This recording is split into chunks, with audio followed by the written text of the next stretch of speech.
Dina poe Rebo kaping 21 Mei 2025 DPD PSSP Kabupaten Bandung ngiring ngadugikeun doa bareng ngaliwatan jalan tawasul di Padepokan Malawapa singgetan tina macan Layawangi Panggugah anu perenahna di Kampung Tenjoaya, Desa Tenjolaya, Kacamatan Pasir Jambu, Kabupaten Bandung. Kagiatan tawasul ieu dipigawe saminggu sakali, nyata unggal Rebo Peuting, malam Kemis, sarta jadi bagian tina tradisi spiritual di lingkungan Padepokan. Tujuan utamana nyaeta pikeun tolak bala, ngariksa diri, jeung muka lawang rejeki.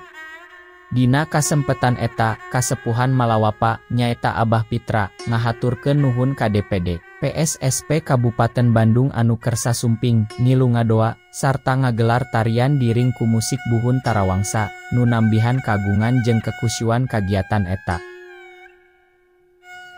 Sim kuring di Padepokan Malawapa karantos ngayakeun rutinan anu insyaallah setiap malam Kemis diayakeunana nyata acara Malawapa bermunajat atau napi berdoa berjamaah sareng warga sekitar. Alhamdulillah dina wengi tadi parantos terlaksana sareng dirojong ku PSSP nyata paguyuban seniman seniwati Pasundan.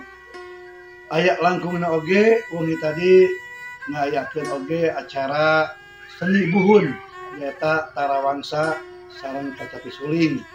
Mugia ku kagiatan sapertos kieu, silaturahmi spiritual antara masyarakat jeung organisasi beuki raket, sarta ngagedurkeun deui kabudayaan buhun anu dipinuhan ku nilai kahadean jeung kagamaan.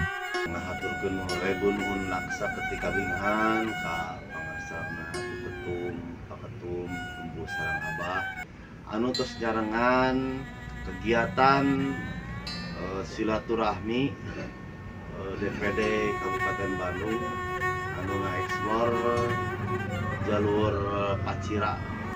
Kabupaten Bandung, Roni Mardika ngawartakeun.